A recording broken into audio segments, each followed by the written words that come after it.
Et les mecs, vous avez vu la grosse annonce sur le reboot du FBU? Le FBU? Bah, le Franco-Belge Universe. Mais il reboot quoi? Bah, alors, très bientôt, en 2018, ils vont commencer par Astérix, Jules César Rises. Après, t'as 2019, Tintin and the Picaros Encounter. Après- Et Scramoustache Origin. Ah oui, aussi. exact, tiens, j'avais complètement Oh, oublié. cette Et donc, ouais, ça va faire 2 films en 2019. Ensuite, en 2020, t'as Spirou, Dawn of the Groom. Oh, c'est chaud. Voilà, ça va être ouf. Et en 2021, alors, gros clash, Bull versus Bill. et juste après, la même année, on a Rage of Gaston. Et là, Voilà. c'est chaud. Après, il faut qu'ils introduisent les Schtroumpfs. Il y a le, comment on appelle ça, une sorte de spin-off avec The Fricadelle Squad. Et à la fin, en 2022, t'as genre Gargamel et Rastapopoulos qui s'allient dans Infinity Gaufrette. Ça va être complètement taré. Moi, je suis chaud.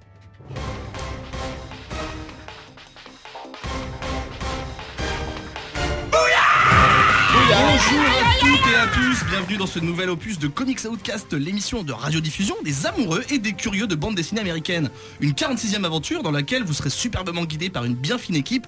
Dans le coin gauche, arborant sa glorieuse barbe, Adrien. Wesh. Ça va Adrien, tu vas bien? Très bien. Qu'est-ce que t'as kiffé en comics dernièrement? J'ai beaucoup aimé Weekend Never Go Home qui était recommandé par Zéphiriel dans l'émission numéro 44. Ça marche. Dans le coin droit, Oui. grisonnant mais pétillant, Jojo. Est-ce que ça va Jojo? Oui, ça va tout à fait bien. Toi je vais te demander ton dernier vomi comics. Alors là, ça n'allait pas tout à fait bien.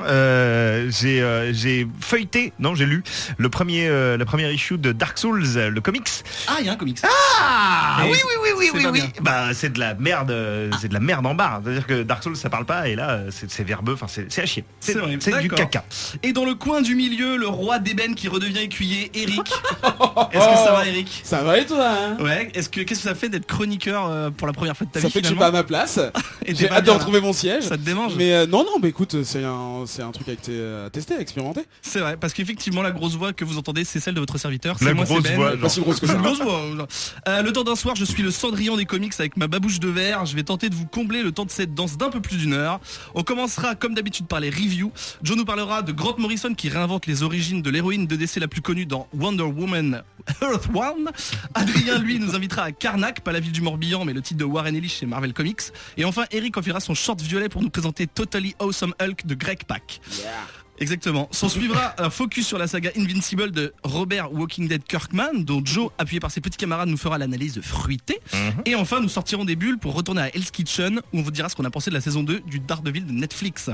N'hésitez jamais à réagir à l'émission sur les réseaux sociaux. Vous pouvez commenter sur Twitter, @comics_outcast ou @comics_outcast, sur notre page Facebook du même nom, nous voir faire les zinzins sur Instagram @comics_outcast et évidemment réagir sur le site de Radio Kawa, rubrique culture et art. Envoyez la purée Joachim, Comics Outcast 45, c'est y part. Mobile. Let's go.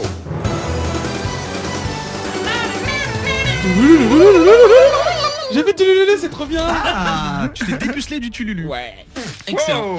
On commence par Ok. les reviews ou revues. Petit rappel sur le principe des reviews. Les chroniqueurs ici présents ont lu les 3 premières issues ou chapitres des 3 séries dont ils vont vous parler pour vous donner envie de foncer les acheter ou au contraire de fuir très loin.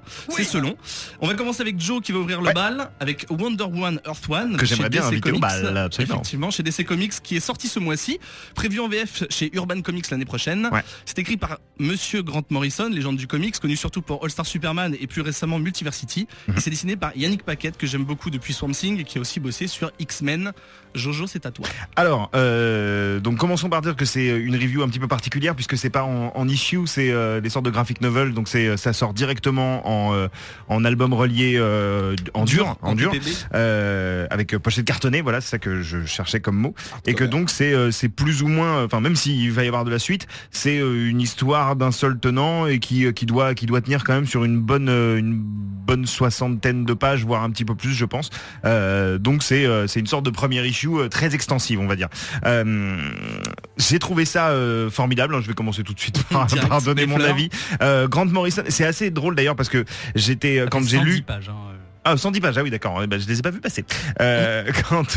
Quand je lisais Wonder Woman de Grant Morrison, j'ai pris la peine également, par hasard, de relire Nameless du même Grant Morrison. Ah oui, et quand tu lis les deux en même temps et que tu sais que c'est le même mec, tu te dis c'est pas possible. Il y a plusieurs personnes dans la tête de ce personnage. Alors Grant Morrison, bien entendu, on en a parlé souvent. C'est un auteur de comics souvent particulièrement exigeant, qui a tendance à explorer de manière très profonde le thème parfois un petit peu survolé du fameux 4e mur et de l'implication du lecteur dans l'histoire qu'il est en train de vivre au travers du comic books. Il l'a fait dans Multiversity récemment, mais aussi dans des récits un petit peu plus personnels tels que The Filth ou encore Flex Mentalo.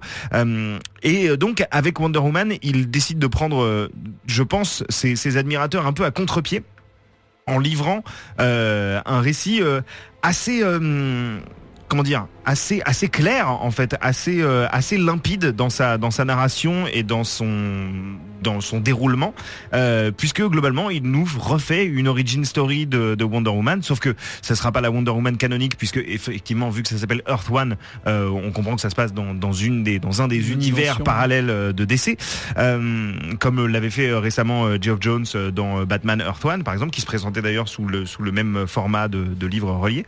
Et donc Grant Morrison met un petit peu de côté le mysticisme, même si on pourrait y revenir. Le mysticisme a quand même une part un petit peu importante dans le récit lorsque va se dérouler un certain tribunal, un certain jugement dont je veux pas trop vous spoiler les tenants et aboutissants ici.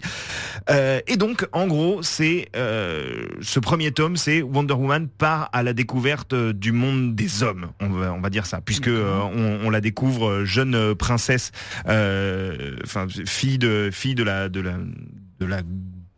la reine du royaume des Amazones, qui s'est affranchie totalement du genre masculin depuis qu'elle a assassiné Hercule, qui tentait de réduire les femmes en esclavage. Ça c'est les 2 pages d'origin story du bouquin.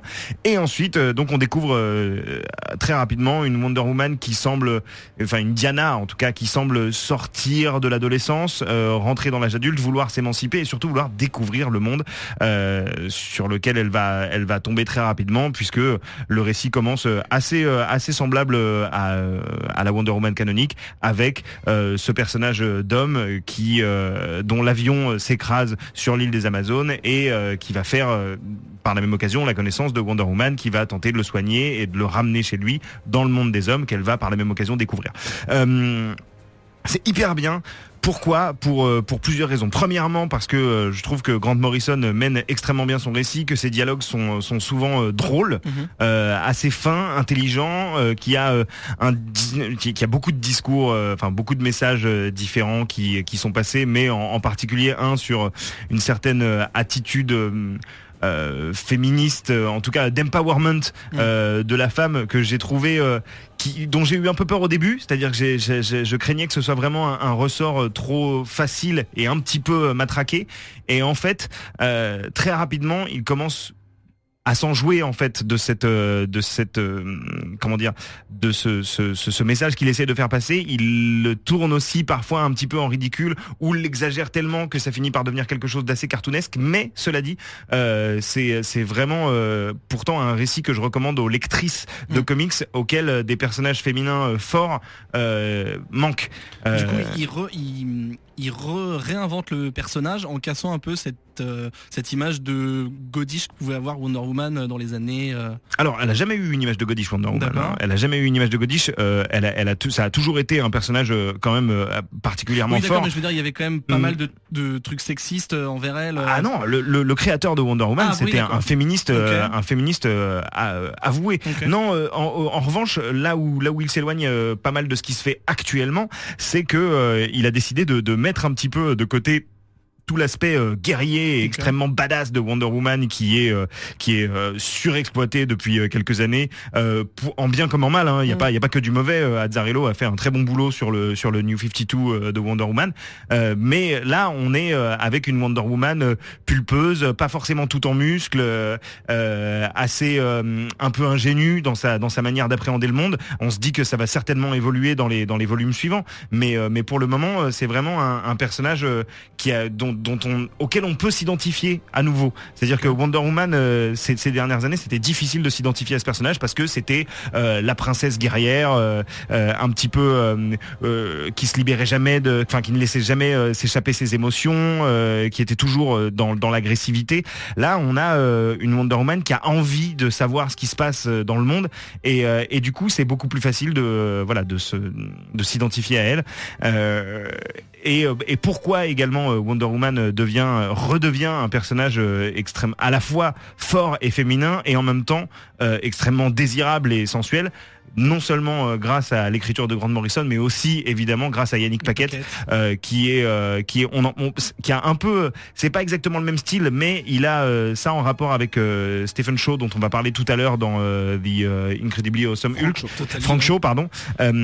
C'est un sens de la pin-up en fait, c'est-à-dire que ce sont des mecs qui aiment dessiner les femmes pulpeuses, qu'on sent que c'est des cover artistes qui ont l'habitude de dessiner des pin-up, et donc sa Wonder Woman, je veux dire, j'en peux plus de la page 1 à la page 104. Je tombe d'amour pour elle, d'autant que il se joue aussi des images un petit peu historiques de Wonder Woman, attachées, enchaînées, qui ensuite pour mieux justement se défaire de ses chaînes et les faire exploser, mais joue encore un petit peu sur toute l'esthétique bondage qui pouvait faire aussi l'essence de la Wonder Woman de l'âge d'or.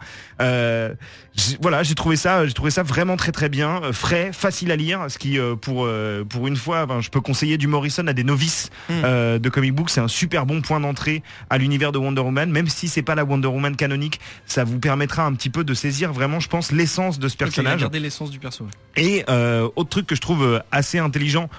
Après coup, j'ai trouvé ça intelligent parce que sur le moment, en fait, j'ai pas réalisé. C'est après coup, après avoir vraiment apprécié et terminé de lire le truc, plusieurs jours après, où je me suis dit putain, mais je suis revenu dessus, j'ai tout refeuilleté et il y a quasiment pas de bagarre, quoi. Et en fait, c'est un truc qui d'habitude m'aurait vraiment manqué, m'aurait frustré, quoi. En sortant je me serais dit mais on n'a pas vu Wonder Woman fracasser des mecs de l'armée et tout. Et en fait, sur le récit n'en a pas besoin. C'est pas ce qui est important. Ce sera certainement exploité par la suite, mais pour le moment en fait c'est pas important. Le style de Yannick Paquette est de toute façon tellement impactant visuellement que il a pas besoin de dresser de grosses scènes de baston pour imposer son style. Un petit peu comme il le faisait dans Swamp Thing aussi d'ailleurs, quoi. C'est-à-dire que c'est vraiment c'est très étudié, c'est très dynamique, c'est très organique et en même temps il y a un côté très sexy qui se dégage de l'ensemble. Donc je le recommande à peu près à tout le monde, ce comics, mais particulièrement si des gens souhaitent un point d'entrée dans l'univers de Wonder Woman. Et de Grant Morrison, c'est-à-dire commencer par un Grant Morrison facile. Je conseillerais Wonder Woman. Au-delà de ça, juste et pour terminer, j'arrête pas de dire que c'est facile, mais il y a quand même plusieurs niveaux de lecture parce que c'est quand même Grant Morrison, c'est pas superficiel, et que c'est pas du tout, c'est pas un récit superficiel, c'est pas naïf. Surtout, c'est ça qu'il faut un peu dans l'esprit de All Star Superman. On a l'impression d'une sorte d'image d'Épinal du super-héros, mais il y a des thèmes sous-jacents et il y a des choses qu'on imagine. Déjà il y a la relation mère-fille qui est développée de manière extrêmement importante et qui est vraiment pas toute rose, du mensonge et des secrets dans la famille. Enfin, il y a plein d'autres petits thèmes qui sont abordés et qui je pense vont être amplifiés par la suite, et j'ai vraiment hâte de lire tout ça parce que cette mise en bouche a été pour moi assez exquise à dévorer. Super. Voilà. Adrien, qu'est-ce que toi t'en as pensé? Alors, j'ai énormément de choses à dire sur ce comics. Beaucoup de bonnes choses. Avant tout, je vais commencer par dire que Wonder Woman y est assez incroyable. Elle est belle et elle est forte. Et effectivement, comme dit Joe, c'est une super réussite au niveau de son écriture et de son look notamment. Voilà, l'origin story, elle est présentée de façon super originale, l'univers est super convaincant, il y a des références aux comics originales, notamment sur les aspects bondage et tout, qui sont assez malins et qui font des clins d'œil à ceux qui suivent Wonder Woman depuis le début. Il y a des thèmes qui sont abordés, comme celui notamment de l'émancipation, et c'est super important, mais il y a aussi le mensonge familial que je trouve d'ailleurs un aspect qui est au centre du récit finalement et qui est super intéressant, enfin moi qui me touche toujours. Et c'est cool, je trouve que tu utilises émancipation et pas forcément que l'émancipation des femmes. C'est vraiment sur le empowerment en général. Ok. Quoi. Ouais, Le fait de s'affirmer et de s'assumer. Exactement, de tout le monde. Et finalement, c'est en ça que, selon moi, il faut faire vraiment attention avec ce comics-là, qu'on l'attende pas, comme beaucoup de comics de Wonder Woman, comme un récit féministe, parce que c'est absolument pas le cas. Je pense qu'il faut faire attention là-dessus, parce que si on analyse ça vraiment d'un œil féministe, au sujet du féminisme, Grant Morrison se plante allègrement à plusieurs reprises. Ça, c'est des points qui, je sais pas, me dérangent ou pas, je sais pas, parce que finalement, l'île des Amazones est parfois représentée comme une espèce de fantasme masculin, orgiaque, lesbien, qui clairement avec des espèces de corps de rêve. Bon, alors ça pourrait être dû à l'eugénisme des Amazones qui est connu, mais aussi. Oui, mais il le tourne lui-même en ridicule lorsqu'un personnage lorsqu'un personnage féminin de la Terre et donc une fille grosse, on va le dire, mais qui s'assume complètement, débarque là-dedans. Les personnages de l'île des Amazones la regardent comme une sorte d'aberration, et c'est là que tu t'aperçois qu'effectivement leur mode de pensée ne fonctionne pas, quoi. J'ai juste vu une phrase de Grant Morrison en bossant l'émission qui disait, enfin justement on lui disait vous dites peut-être que sur l'île des Amazones c'est des lesbiennes, etc. Et lui disait la seule chose que je sais c'est que le sexe ne peut pas avoir disparu de l'île. Il n'y a pas d'homme, mais le sexe doit toujours être présent. Donc fatalement, c'est pour ça que je parlais d'eugénisme. Enfin, dans l'histoire, dans l'Antiquité, les Amazones sélectionnent les hommes. Voilà. Ouais. Et c'est pour ça, quand je parle de délire orgiaque, lesbien, etc., quelque part, c'est pas quelque chose qu'on peut reprocher à Morrison, étant donné que ça a toujours existé. L'île des Amazones, ça a toujours été ce fantasme-là aussi. Donc on va pas lui reprocher à lui. Mais voilà, ce que je veux dire en tout cas, c'est que c'est pas, il faut pas prendre ça comme un récit féministe au pied de la lettre, étant donné que les Amazones sont, elles, allègrement misandres, et que c'est pas, du coup, voilà, un discours féministe à proprement parler. Je pourrais reprocher aux comics par exemple, justement, en fait, moi, je suis un peu déçu du rôle de Steve Trevor, l'homme en question qui s'est écrasé. L'homme en question qui s'écrase, le rôle qui a été un petit peu revisité, mais en très bien, mais par contre qui n'est pas très très approfondi. Du coup, ça donne en fait. La narration s'articule autour d'un procès, sans trop en dire, et en fait le procès aurait pu justement donner plusieurs angles à l'histoire, et en fait c'est pas exactement ce qui se passe, et malheureusement du coup la partie, on va dire le point de vue de Steve Trevor est pas très exploité. C'est un poil dommage. Voilà ce que je vais dire. Enfin, je pourrais en parler pendant longtemps, parce que c'est vraiment je pense que on aurait pu faire un focus sans aucun problème. En fait, il est je pense qu'il est assez controversé. Ça peut devenir soit un classique, soit un gros sujet de débat. On verra ce qui se passe avec la suite. Vous pensez qu'il y a des gens qui peuvent ne pas aimer? Je pense que plein de gens vont aimer, catégoriquement, je veux dire. Ah non, mais je peux te le dire. Enfin, ce que moi j'ai pu voir comme review, notamment de la part de femmes qui ont détesté le comics, qui ont trouvé ça horrible.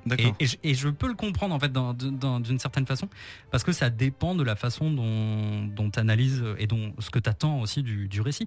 Et je pense que Morrison a peut-être pas encore tout dévoilé, parce qu'il a dit clairement qu'il y aura une suite, et peut-être qu'il en a sous le pied. Là, c'est vraiment la toute base.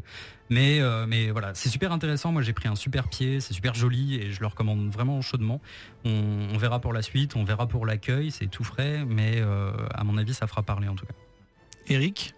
Bah écoute, moi, c'était le premier comics Wonder Woman que j'ai jamais lu de ma vie.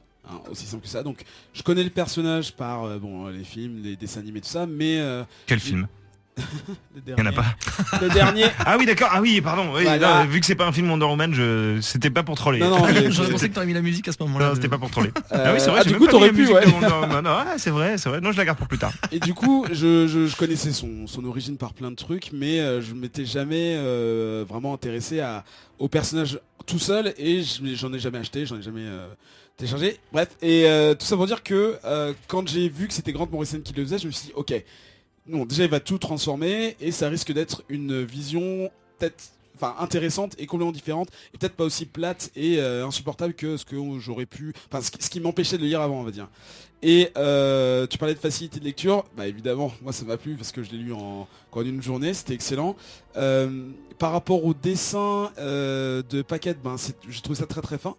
Et ce qu'on voit en fait dans les premières pages, ils font les dédicaces, et t'as Yannick Paquette qui dit merci à toutes les femmes du monde, merci à ma mère qui s'appelle Diane d'ailleurs comme le personnage, qui m'ont donné en fait. C'est con que ce soit pas appelé Martha. Voilà, mais j'ai pensé à ça. et qui explique que son éducation et le fait d'avoir grandi autour de femmes lui a donné un plus grand respect des femmes et c'est cette éducation-là qui a fait que c'est un meilleur homme aujourd'hui. Donc j'ai trouvé que c'était mignon par rapport au fait que ce soit un comics où il y a 99,9% de femmes dedans et que le dessin fin en fait respecte la femme. Je le trouve vraiment délicat. Il y a rien de bon, elles sont très bien membrées, C'est très sexy, bien mais formées, c'est pas, pardon. c'est pas- Oh là là. c'est sexy, mais c'est pas grave le quoi. Voilà, pas- elles ont de jolies formes, mais c'est pas non plus. Oui, Voilà, c'est c'est pas un Jojo, c'est appât, sensuel, voilà. c'est vrai. Et c'est très agréable en fait de voir un comics fait par deux hommes adultes, on va dire, qui sont dans le business depuis un certain temps et qui ne font pas le truc facile d'essayer d'attirer l'ado le plus. Enfin, la couve est quand même très suggestive. Hein. Ouais, je me rappelle clairement. plus. Mais la couve, c'est clairement un hommage Ah oui. aux images historiques de Wonder Woman, un peu bondage.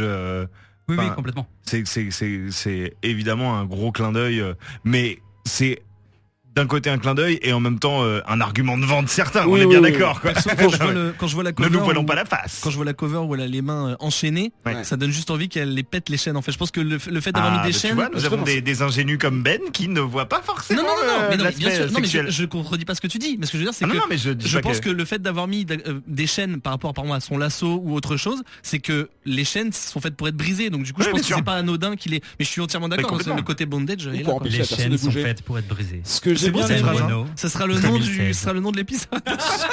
ah non, j'ai plein d'autres noms, vous allez Ok. on les entend plus tard. Ok. J'ai bien aimé aussi l'espèce d'innocence du personnage quand elle rencontre le premier homme et quand elle arrive dans le monde des hommes. C'est vrai qu'on donne ce rôle vraiment de toute puissance à Wonder Woman depuis des années, mais là elle retombe vraiment à la base de la rencontre avec d'autres êtres parce qu'elle a grandi, ça fait des centaines d'années qu'elle est sur cette putain d'île. Et les ados. Voilà, en gros c'est ça, c'est l'intelligence entre guillemets et la culture d'une ado. Et là du coup elle découvre d'autres personnes et ce côté surpris pardon et tout ça, j'ai adoré vu que je connaissais Avec pas la Wonder découverte du nouveau langage aussi, Voilà, parce quand elle- qu'on part du principe que sur l'île des Amazones, elle parle pas anglais, Voilà. et Parle que en donc grec, du coup j'imagine. la découverte de Wonder Woman du langage américain est aussi voilà sujet à plein de scènes un peu naïves, un peu mignonnes, et c'est cool quoi de voir Wonder Woman comme ça. Mais elle kick du cul donc Ah oui, il y a alors, kick un ça peu quand en fait même, il y a cette espèce d'opposition en fait sur 3 pages, elle va être toute pleine de compassion et de patience et 3 secondes après elle va se faire agresser j'en dis pas plus mais elle va se faire agresser par des antagonistes hein. Et elle va casser du cul quoi et mais tout ça avec la même délicatesse, avec la même Légèreté. voilà et vous parliez des chaînes et tout ça, pour moi c'est le déterminisme en fait. C'est non seulement ils estiment que les hommes estiment que les femmes doivent rester, elles sont inférieures, tout ça, c'est ce qu'on voit dans les premières pages quand sa mère se fait capturer. Et la mère aussi attend de sa fille plein de choses. En gros, c'est une des seules qui a des capacités un peu supérieures aux autres Amazones, et elle s'attend à ce que sa fille ne les montre pas en fait, qu'elle se cache et qu'elle vive dans un sens cloîtré. Et elle refuse ça dans les premières pages et elle décide de passer à autre chose et de vivre sa force, de vivre sa féminité. Et voilà, c'est ce genre de choses en fait. Le déterminisme et les blocages ne viennent pas seulement des hommes comme les Amazones le disent. Et en fait, c'est ça qui est intéressant. Elle a plusieurs angles de développement possibles et c'est ça qui est super intéressant. Et du coup, j'ai hâte que le 2 sorte, même si celui-là est vraiment sorti il n'y a pas très longtemps. Donc on va se toucher un Il petit y a peu. moyen qu'on attende un an. Hein. Ouais. Ça marche. Donc c'est 3 oui en fait. Ah oui, oui, ouais, oui. bon, ouais, complètement. Oui. Ça marche. On continue ces reviews avec Adrien qui va nous présenter Karnak, un comics Marvel Comics. Le premier issue est sorti en décembre 2015. Il y en a 3 pour le moment. C'est écrit par Warren Ellis, à qui on doit Transmetropolitan chez Vertigo ou Trees, dont on a parlé dans une émission précédente. Et c'est dessiné par Gerardo Zaffino, Hey. à qui l'on doit De Winterworld. la paella. Winterworld chez IDW. Effectivement. Alors, Karnak, pour ceux qui ne connaissent pas, Karnak est un personnage solitaire, un prophète revenu de la mort après Secret Wars, l'événement qui vient d'avoir lieu dans les tie-ins des Inhumains. Désormais, il est Magister. J'ai pas trouvé de traduction à ça. Un grand maître quoi. Hein, ah oui, c'est joli. C'est Un un grand grand maître, maître de la tour de la sagesse. C'est l'inhumain qui voit les failles en toute chose. C'est une sorte de pouvoir qui se voit pas vraiment, mais qui lui permet de se battre avec une sorte de précision mathématique. Et il voit les points faibles, quoi. Exactement. Et ça lui donne aussi, comme on dit vraiment dans toute chose, ça lui donne aussi une sorte de recul crypto-philosophique sur toutes les situations, une sorte de cynisme qui l'entoure et qui d'ailleurs convient très très bien à l'écriture des dialogues de Warren Ellis. Pour donner un contexte, Karnak passe son temps à rappeler que l'homme ne vaut rien dans le grand schéma de l'univers. Voilà. Okay. Donc Karnak, c'est un perso qui a été inventé en 65 par deux petits mecs pas trop connus, Stanley et Kirby. Jack Kirby. Et qui a été remis au goût du jour dans la grande vague promotionnelle autour des Inhumains, à côté de laquelle on ne peut pas vraiment passer en ce moment chez Marvel. Et c'est un personnage qui, je vais prendre position, c'est une position personnelle, disclaimer, qui partage beaucoup en fait avec Moon Knight, qui avait aussi été rebooté par Warren Ellis. Donc l'ADN en fait du personnage brutal, solitaire, détaché de la société, un peu au-dessus de tout comme ça, maître dans les arts martiaux. Je préciserai en disant que il y a un équivalent aussi un peu chez DC qui serait le Spectre et qui d'une certaine manière aussi rappelle un petit peu ce personnage-là tout ce de pouvoir Karnak. et le fait d'avoir le recul et d'être complètement détaché de la race humaine. Pour vous raconter un petit peu le début de l'histoire, le premier chapitre, Karnak est sorti de sa tour de sagesse par un gros hélicoptère conduit presque par Coulson lui-même. Non, en fait, le Shield vient chercher Karnak. Coulson a besoin d'aide. D'ailleurs, Coulson qui est représenté quasiment sous les traits de l'acteur de la série. Enfin, moi, j'ai trouvé un truc. Ça m'a pas choqué moi. Mais de toute façon, il n'existait pas hors dehors du MCU le personnage, donc c'est. Coulson n'existait pas dans le comics avant l'acteur. Si, avant si, ah d'accord, pardon. Je pensais qu'il avait été créé pour le MCU. Non. D'accord. Et on retrouve Simmons aussi d'ailleurs. Et leur phrasé est très proche de la série. Enfin, moi, j'ai été tout de suite très familier avec ces personnages-là, donc quelque part, ça nous donne un point d'ancrage. Étant donné que je connaissais pas du tout Karnak, j'étais assez un peu rassuré, on va dire. Et donc ces deux personnages du Shield, un petit peu rigolo par rapport à un Karnak patibulaire, demandent de l'aide. Ils ont besoin de retrouver un gamin, en gros, qui exposé au terrigène mist aurait développé un super pouvoir qui est celui de ne plus avoir d'allergie, donc c'est un peu nul. Mais pourtant, il a été kidnappé par une sorte d'organisation un peu mystérieuse qu'on appelle l'IDIC. Et le Shield n'arrive pas à aider les parents et à retrouver le gamin, donc ils font appel à Karnak, qui a visiblement déjà participé à ce genre d'opération. Et lui, il pose tout de suite ses conditions, il dit: ok, si je peux le ramener dans ma tour de la sagesse, qui est une espèce de secte, on dirait, pour l'entraîner. C'est un peu le truc dans Game of Thrones, le dieu des mille visages. Là, c'est vraiment ça. Ouais, t'as l'impression que les gens vont y avoir une formation pour comprendre qu'ils ne sont rien. C'est vraiment ça. C'est exactement ça, parce que bon, les gens ont pas l'air de passer non plus une super partie de plaisir. C'est pas la colo des poteaux. Donc du coup, voilà un petit peu. Et donc c'est une enquête par cet homme solitaire, froid, cynique, avec qui on rigole de temps à autre, mais toujours un peu jaune. C'est un numéro que j'ai vraiment trouvé ciselé, rythmé et drôle dans son cynisme. Et Coulson est un très bon contrepoint pour apporter un peu de légèreté au trait de Zafino, qui est à l'artwork, et un trait qui est incroyablement dur mais incroyablement beau à la fois. Et si je fais un petit point sans vous avoir raconté les chapitres 2 et 3, c'est parce que je vais y passer très très vite. Il s'est passé 4 mois en fait entre le premier issue et le deuxième issue. Il y a des gens qui ont eu un peu peur, dont les éditeurs visiblement, puisque Zafino a été remplacé en cours de route. En fait, on retrouve Fuso à l'artwork sur le numéro 2. Et pour 4 pages qui dénotent pas mal, je dois dire. Donc 4 mois d'attente un petit peu fébrile, mais pour un numéro plein d'actions qui fait pas avancer énormément l'intrigue, je dois dire, mais on découvre vraiment les pouvoirs de Karnak. Et je dois dire que pour un personnage que je connaissais pas, j'ai tout de suite emballé, je me suis dit ok, ce mec, il est cool, il est vraiment badass, j'ai absolument envie de le suivre. Donc voilà, il voit les failles en toute chose, ça lui donne une sorte de précision quand il se bat, une sorte d'élégance et d'anticipation dans tout ce qui se passe. On voit que tout est bien trop facile pour lui. Il y a un petit côté Matrix, un petit peu, on va dire, parce qu'il il voit la matrice, clairement. Il voit tout arriver. Il torture un peu les gens en sachant exactement ce qu'il faut leur faire pour qu'ils parlent. Et donc c'est assez quand tu dis les failles, c'est les failles physiques. Oui, il voit toutes les failles. Dans toute chose. Les failles psychologiques aussi. D'accord, ok. Exactement. Et donc pour le chapitre numéro 3, il vient tout juste de sortir il y a quelques jours, donc on a eu chaud pour l'enregistrement de cette émission. C'est encore un nouveau dessinateur, peut-être que Fuso n'a pas fait l'affaire. C'est toujours le même graphique, le même design, mais je dois dire que je suis un petit peu inquiet parce que clairement le sens des détails s'est un petit peu perdu dans la bataille. Les persos secondaires et les décors ont beaucoup perdu dans le truc, et l'évolution du scénar me semble un petit peu faible pour le moment. Donc en résumé, un artwork assez incroyable et une histoire simple mais qui fonctionne vraiment bien. Il y a vraiment beaucoup d'action.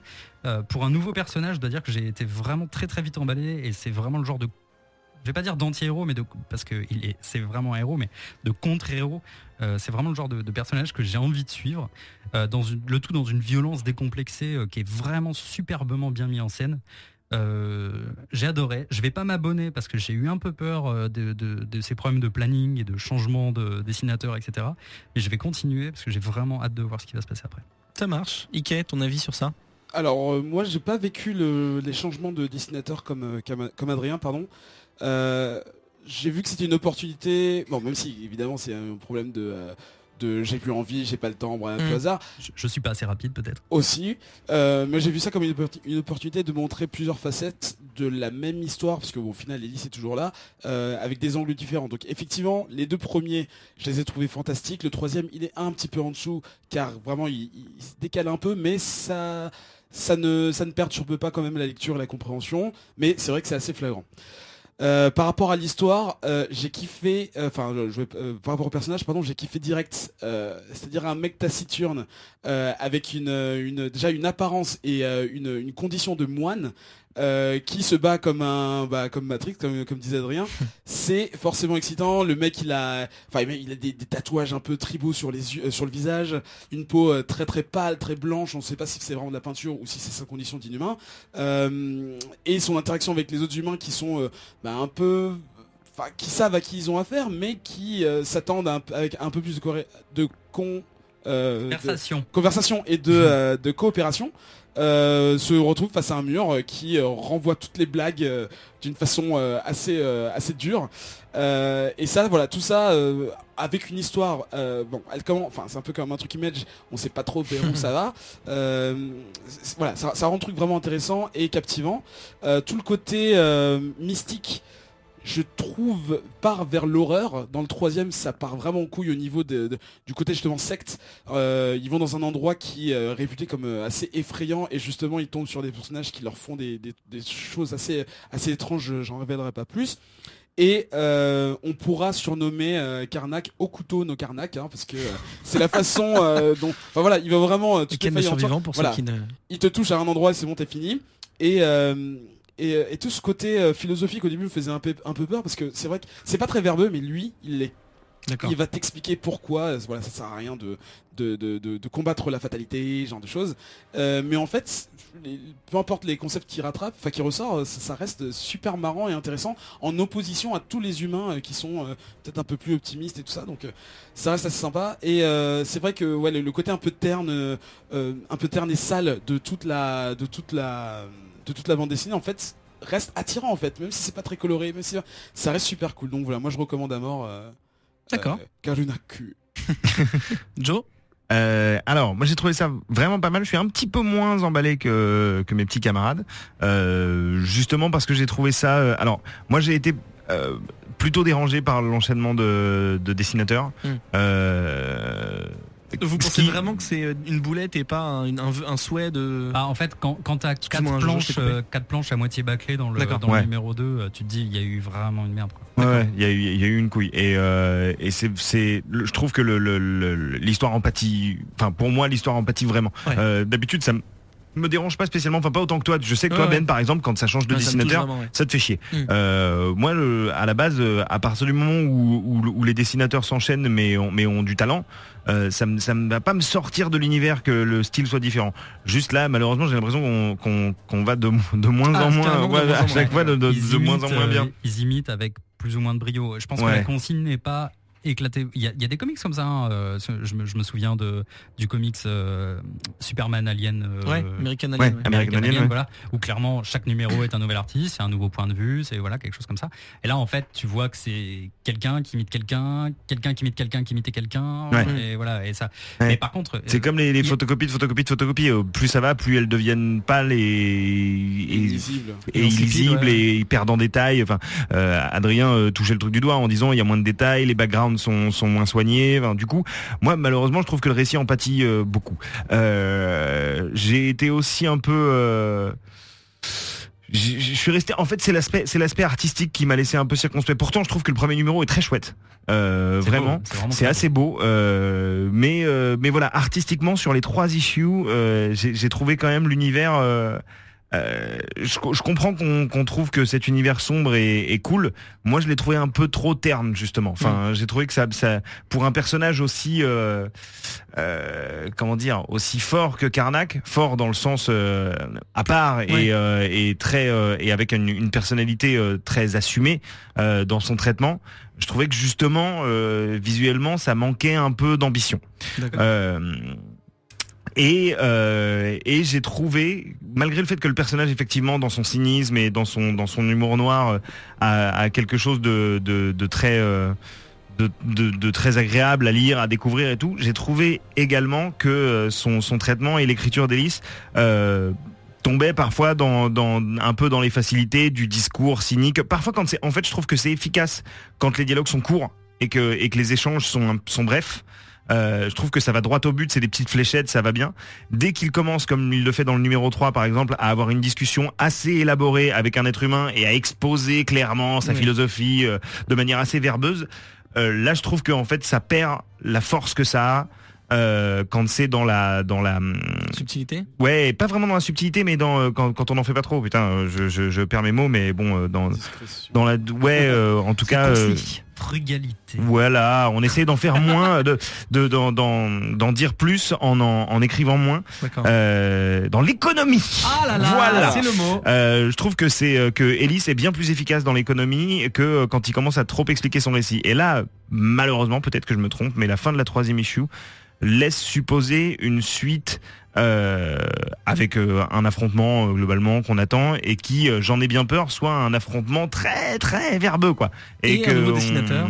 Et encore un nouveau dessinateur. Donc peut-être que je me trompe. D'accord. Je vais continuer parce qu'il y a quand même plein d'aspects effectivement intéressants. Le personnage est vraiment cool, même s'il est un peu sapé comme Dr Doom. Et c'est trop cool. Non mais Une si, capuche. c'est cool. Non mais il a juste une capuche verte crado quoi. Non, il y a plein d'aspects chouettes. Effectivement, le contrepoint apporté par Coulson. Vous êtes vraiment pas un type très agréable avec qui discuter. Enfin, ce genre de truc, moi, je trouve ça chouette. Donc, je vais continuer pour voir un peu vers où ça va. Mais j'ai vraiment des réserves pour le moment. D'accord, donc mitigé plus quoi. Ouais. D'accord. Est-ce que c'est un... J'ai des trucs à vous déconseiller, pas ça. Je vais pas vous le déconseiller, tu vois. J'ai pas été emballé plus que ça, mais je vais pas dire ne le lisez pas. C'est quand même D'accord. ça vaut le coup d'être lu. Ouais. Est-ce que c'est un truc all new, all different post-Secret Wars ou pas? Il est pas brandé comme il est ça, pas brandé mais comme ça. bon, il est sorti après quoi. D'accord. Enfin, non, il a c'est- commencé avant, pardon. C'est bel et bien. Non, c'est quand même visiblement le résultat de quelque chose qui s'est passé dans Ouais. Secret Wars, D'accord. que j'ai pas lu, mais de toute évidence, ça se passe très bien. Moi, j'ai pas eu de problème à le lire, donc n'importe qui peut le commencer. Ouais. Quoi. Attends, Moi non plus, ça- hein, ça me fait penser à un qui truc. ne lit pas Marvel, qui n'a pas suivi Secret Wars ni Ouais. rien, j'ai pas eu trop de mal à Tu rentrer peux- dans le Oui, truc. quoi. d'ailleurs, en fait, il y a assez peu de connexions à Marvel, Ouais. même dans le traitement et tout ça. En fait, il faut rappeler que c'est Marvel. Enfin, on dirait pas. Daniel Eric. parlait d'une grosse pause pendant l'automne dans Secret Wars parce qu'il y avait des retards avec les 2 auteurs principaux. Est-ce que ce serait pas lié à ça, c'est-à-dire qu'ils pouvaient pas trop avancer dans l'histoire à cause de ça? C'est pas Et ce du que coup, j'ai lu. l'illustrateur s'est barré parce que Je sais pas. C'est pas ce que j'ai lu, mais peut-être. Eric, tu vas garder les paroles avec un titre qui lui par contre est un titre all new, all different qui s'appelle donc Totally Awesome Hulk, donc de chez Marvel évidemment. Le premier est sorti en février dernier. Il y en a 5 pour l'instant. C'est écrit par Greg Pak à qui on doit World War Hulk Action Comics chez DC et Batman Superman qu'on a déjà review ici, est dessiné par Frank Cho, à qui on doit Liberty Meadows chez Image ou Savage Wolverine chez Marvel. Ike, c'est à toi. Alors juste une petite précision que j'ai oublié de te donner en hors antenne, Ben. Il faut préciser que ces deux artistes, cet auteur et cet artiste sont d'origine coréenne. C'est-à-dire qu'ils sont américains mais leurs parents sont sud-coréens. Je dis et ça que ça parce se ressent dans leur art et dans leur manière de... ça se ressent dans le personnage qui Oui. est d'origine sud-coréenne. Donc en fait c'est pas Bruce Banner. c'est pas Bruce Banner, Ah, voilà. d'accord. Alors en fait, donc toi tu n'as pas lu les comics, mais quand tu regardes la couverture directement du numéro 1, tu vois un grand personnage musclé et vert, tu regardes ses traits de visage, tu te dis c'est lui mais c'est pas lui, et puis surtout en fait tu vois une petite pastille en bas où tu vois un personnage asiatique qui fait bien comprendre que ce n'est pas Bruce Banner. Bon, on va présenter rapidement juste Amadeus Cho, qui est donc le héros qui enfile la cape de Hulk, même si c'est pas une cape, mais c'est toute la seule expression slip. que j'ai trouvée. C'est bien. Le short. Donc il a été créé par Greg Pak lui-même, mais en 2006, donc ça fait un petit moment. Et son pouvoir, c'est pas vraiment un pouvoir, mais on considère que c'est la 8e personne la plus intelligente du monde, donc derrière les Stark, les Professeur les Xavier, Ray Xavier, Richards. voilà, ce genre de personnes. Selon le Hank Pymomètre, quoi. Voilà, c'est ça. C'est ça qui est trop cool. J'ai trouvé Et ça trop bien. En fait, avant, il était 7ème, mais je sais pas pour quelle raison, il a été dégradé huit. d'une place, donc il est 8ème. Sa donc c'est un génie, donc voilà, il est très très très très bon dans l'intelligence. Et une de ses capacités, C'est marrant parce une que ils le disent, mais c'est pas très probant dans. dans le comics, non, mais attends, Dans je le vais venir, je vais comics. venir. Une des choses que ce cerveau de génie lui permet de faire, c'est de calculer à des vitesses incroyables. C'est-à-dire que au-delà du calcul et des maths et ce genre de choses, il arrive à également prévoir des choses, c'est-à-dire que il arrive à déterminer des probabilités grâce à des calculations de probabilité. Ok, donc à partir, ouais, t'as vu. Donc grâce à ça, en fait, ça lui permet d'éviter des situations dangereuses, de permettre de s'échapper plus facilement, ce genre de choses. Et le seul problème que ça fait, c'est que, en gros, comme son cerveau surchauffe, il faut qu'il consomme plus de nourriture. Et c'est d'ailleurs comme ça que le comics commence. Il est sur une plage en train de manger une quinzaine de burgers pour se Comme nous avant récupérer ses l'émission. forces, comme toi avant l'émission.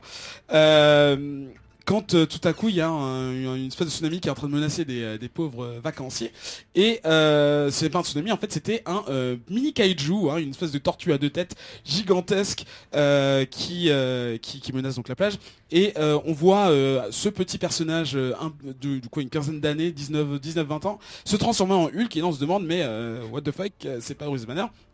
Et en fait, il le défonce, ce monstre, et il fait ce qu'on appelle une miniaturisation de personnages pour les mettre dans un bocal transparent. Ce n'est pas un Pokémon, mais c'est bien le monstre qu'on vient de voir. Donc voilà, C'est un peu Monster Hunter. c'est un peu ça. C'est Monster Hunter Hulk. Il parcourt le monde à la recherche. Comme dans le comics. C'est nul.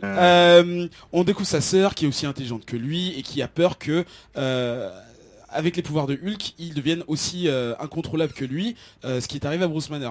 En parlant de Bruce Banner, comment est-ce que les pouvoirs de Hulk se sont passés de lui à Amadeus Cho? Comment c'est possible? Eh ben on Eric sait pas. Ah. Quand on lit les 3 premiers, on Ça qui sait est bien. pas. En fait, si vous voulez, il y a des mini flashbacks, mais vraiment très très courts, qui expliquent que Bruce Banner, en tant que Hulk, a essayé de sauver des gens d'une radiation.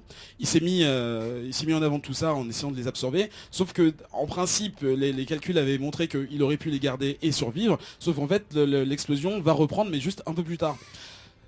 On ne voit pas Amadeus Cho interagir avec lui, mais on se doute bien qu'à un moment, bon, peut-être plus tard dans les prochains comics, il va récupérer ses pouvoirs de cette façon-là. Au-delà de ça, il y a Mais rien. il n'y a pas C'est-à-dire des que- événements pendant Secret Wars qui ont fait que? Non. Non, d'accord. En fait, ça se passe. Ils mettent 4 months earlier, tu vois. Mais dans Secret Wars, quand tu lis, en tout cas, j'ai pas lu Planète Hulk, Secret Wars, ce genre de choses. Mais il y a rien qui te laisse penser que. D'accord. Bon, tout ce que je sais, c'est qu'il était dans le. Enfin, Amadeus Cho était dans les comics Secret Wars qui concernaient les Hulk. L'autre chose à mentionner dans cette histoire, c'est quoi? Oui, un adversaire, parce que il faut un adversaire quand il y a un héros. Imagine une dominatrix en cosplay de Harley Quinn sous stéroïdes qui est en train de chevaucher un T-Rex. C'est cool. C'est Lady Hellbender. Non, c'est pas cool, surtout cool. quand tu le verras. Ok. Euh, J'ai vu des planches. Enfin bon, j'ai trouvé ça un peu atroce. Elle est là sur Terre pour récupérer enfin pour combattre des monstres en fait, pour les récupérer et les amener sur sa planète dans un parc, un Jurassic Park. Elle fait comme lui en fait dans des bocaux, elle voilà, capture, sauf qu'elle elle est alien D'accord. et elle n'accepte pas que Hulk capture et empêche ses bêtes de vivre parce qu'en fait elle veut les garder pour les relâcher pour qu'ils vivent en harmonie parce qu'elle est gentille, tu vois, elle est méchante mais elle est gentille. Et en fait en voyant Hulk, elle se dit ah mais en fait le monstre c'est pas les gros kaiju qu'on voit partout, c'est lui. Et en fait ça on s'en fout aussi. Donc pour faire mon bilan, c'est pas une histoire très très intéressante. C'est assez décevant de se dire que tu as Greg Pak qui est donc le créateur, enfin l'auteur de World War Hulk et Planet Hulk qui sont des séries assez cultes dans l'univers Marvel mi 2000 et qui te pondent ça. C'est-à-dire que Amadeus Cho c'est un personnage. Tu vois qu'il a un intérêt en tant que tel, c'est-à-dire que bon, c'est un humain, c'est un génie, ok cool, mais tu vois pas pourquoi tu lui donnerais les pouvoirs du Hulk. La seule chose qu'on sait, c'est que dans les comics passés, il a toujours été plus ou moins lié à lui et qu'il l'apprécie en tant que héros incompris et que voilà. Mais au-delà de ça, peut-être en faire un partenariat, pourquoi pas, mais lui donner ses pouvoirs, c'est complètement absurde en fait. Tu vois pas le côté dramatique d'avoir ses pouvoirs, de devoir contrôler ce genre de truc et d'avoir peur de tuer ses proches quand tu es énervé. Là, t'as ce personnage qui contrôle totalement le monstre en lui et qui enfin ça le fait rire en fait. Et ça dédramatise tout le côté Mr. Jekyll Dr. Jekyll Mr. Hyde parce que c'est un ado bon il est très malin, il drague les nanas, c'est drôle et tout, mais il y a aucun poids dans le truc, c'est-à-dire que c'est juste un costume, c'est comme si Captain America en fait passe dans le vestiaire, prend son bouclier, mais c'est la seule importance que ce personnage a quand il se transforme. Et ça c'est extrêmement décevant. Bon, j'apprécie Hulk comme tout un chacun, mais là ça me le fait passer en dessous en fait, il est inintéressant. Il team up avec She-Hulk et Spider-Man en Miles Morales. On s'en fout. L'ennemi, enfin l'adversaire, on s'en fout. Les dessins, c'est un peu le seul truc que j'ai pu faire passer. Ils sont pas mal, c'est pas extraordinaire. Bon, on voit que c'est lourdement assisté par ordinateur, mais c'est pas mal. Donc personnellement, même pour quelqu'un qui ne connaît pas Hulk, qui n'a pas l'habitude, je ne recommande pas. C'est un mauvais switch, tu vois. On a eu Hawkeye, on a eu Thor, qui sont passés d'un personnage à l'autre. Ça c'était assez intéressant à explorer, mais là pour le coup. Tu vas même pas tester le 4ème pour voir si... En fait j'ai lu le 4ème et 5ème pour voir si ça avançait. Sans trop en révéler, on voit comment est-ce que les pouvoirs ont été transférés, mais même ça c'est... D'accord. Bon déjà c'est prévisible et c'est pas à retenir, je ne suivrai pas la suite.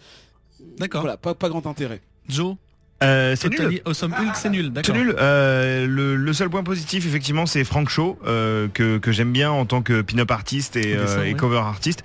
Donc il y a certaines de ses planches et certaines de ses pages qui sont de ces cases pardon qui sont vraiment cool. C'est un peu effectivement comme le laissait sous-entendre Eric. Enfin il le laissait pas sous-entendre d'ailleurs. Il le disait assez inégal parce que Frank Shaw c'est je pense un mec qui doit habituellement prendre du temps pour faire vraiment des dessins cool, et là tu sens qu'il est au rythme Marvel où faut enquiller, et donc du coup il y a de l'assistance par ordinateur et il y a des planches qui sont un petit peu plus bâclées que d'autres.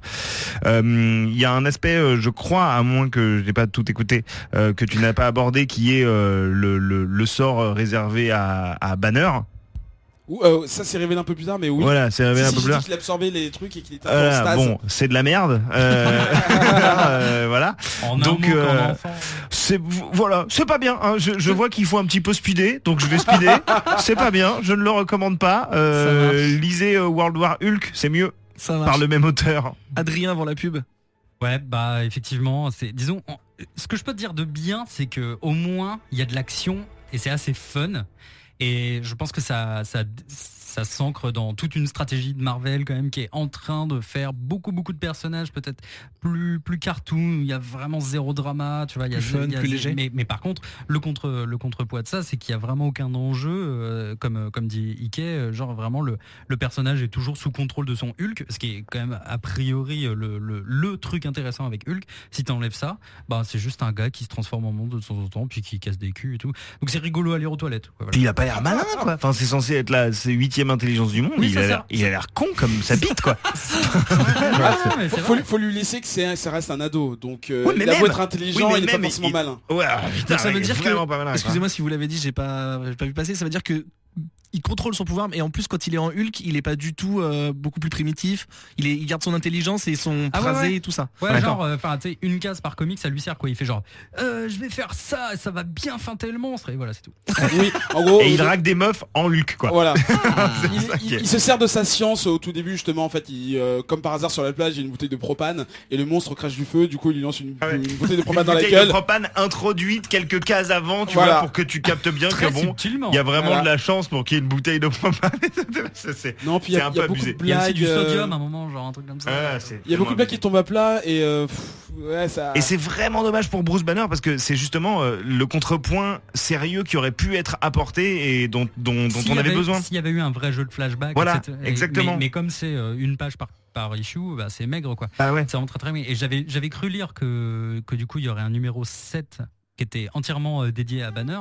Mais si tu me dis qu'on sait déjà un petit peu le comment Ouais, et dans le pourquoi, 4 ils ou ont dans peut-être le 5. changé d'idée. Dans le 4 ou le 5, la révélation est faite. Donc mais, ils ont changé d'idée. Ouais. Ça marche. Bon, on va reprendre nos esprits, faire une petite pause et on se retrouve pour le focus. Est-ce que vous avez déjà mis le feu aux jeux vidéo? Jay, Fox, Caféine, Alex le serveur et Inks le font à chaque numéro des tauliers. Ils ne se fixent aucune limite pour célébrer leur amour du jeu vidéo, de son histoire et de son industrie. Pour le meilleur comme souvent pour le pire, ils dépiotent des sujets d'actualité ou reviennent sur des dossiers brûlants. Les Tauliers, une émission Radio Kawa. With the devil in the shotgun place, living it down to saw your face, honey. Donc pour le focus. Ça, t'attends pas que je te dise de parler, toi. Alors, Le attends, réalisateur, refais t'en le as doigt. rien à foutre. Refais le doigt. Non, tant pis. C'est à toi, Pat Tu Le te Game. démerdes. De retour donc pour le focus dans lequel Joe a décidé de nous plonger dans un titre qu'il apprécie particulièrement et qui s'appelle Invincible. C'était chez Image Comics, chez Delcourt en France. Ça date de décembre 2002, et oui. Ouais. Et c'est toujours en cours, 14 ans après. Le 127e issue vient de sortir. C'est écrit par Robert Kirkman, à qui on doit Walking Dead et Outcast plus récemment. Et c'est dessiné d'abord par Cory Walker, puis par Ryan Otley. Ouais. Tous les deux, surtout connus pour Invincible, justement. Ouais. À toi le mic, Jojo.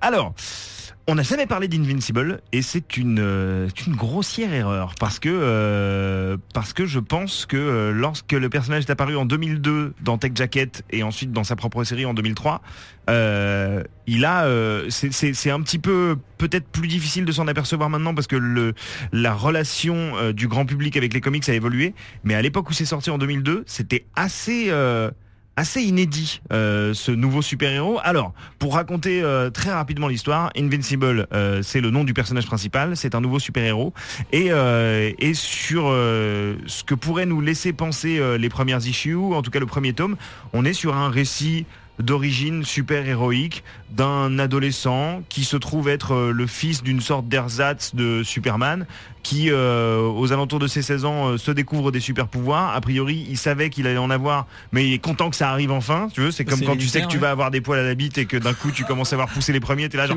je suis enfin un homme et donc comme effectivement plus tes poils de bite poussent, plus tu deviens viril, lui plus ses super pouvoirs se font sentir, plus il est content quoi, tu vois. Donc ça aurait pu vraiment s'arrêter là et être un comics assez léger, plutôt bien écrit, assez marrant sur les origines d'un ado super héroïque, sauf que très rapidement le côté parodique reste présent, mais est également presque parasité par tout un tas de récits à tiroir qui en fait développent un univers plus sombre que le dessin très coloré ne le laisserait supposer, plus malin finalement dans sa relecture des mythes super-héroïques que les quelques clins d'œil et parodies de DC et Marvel des premières issues pouvaient le laisser supposer, et également beaucoup plus ambitieux en termes de développement de l'univers, c'est-à-dire que c'est un peu, je pense que Adrien me back-upera là-dessus, c'est l'anti-Image Comics par excellence, c'est-à-dire que ce que reproche régulièrement Adrien, si vous êtes des auditeurs et des auditrices régulières, vous le savez, chez Image Comics, c'est que on sait jamais vraiment où ça va au début, que ça met beaucoup d'issues à démarrer. Avec Invincible, à la fin de l'issue 1, tu sais exactement à quoi tu vas avoir affaire et ça y va pas par quatre chemins. Et ensuite, même le reste du récit, qui est, comme je le disais, est très ambitieux, ne se déroule plus que sur la Terre, te fait découvrir des dizaines de personnages, des dizaines de races, des histoires de systèmes planétaires différents. Ça va très très vite, c'est-à-dire qu'à la fin du tome 2, il y a déjà un univers extrêmement vaste qui est installé, avec plusieurs équivalents de Justice League et d'Avengers différents, avec des personnages qui ont l'air d'être extrêmement importants, qui meurent alors que tu viens juste de faire leur connaissance. Enfin, c'est je trouve comment dire, une sorte de digest du mythe super-héroïque, c'est-à-dire que ce que DC ou Marvel ont mis des décennies et des décennies à installer, Kirkman, de manière extrêmement efficace, l'installe en quelques issues et crée très rapidement un univers cohérent, avec des personnages attachants, avec un univers visuel, même malgré le changement de dessinateur qui se fait un petit peu moins vite, mais je crois qu'au bout de 6 ou 7 issues, c'est Otley qui débarque, avec une cohérence visuelle.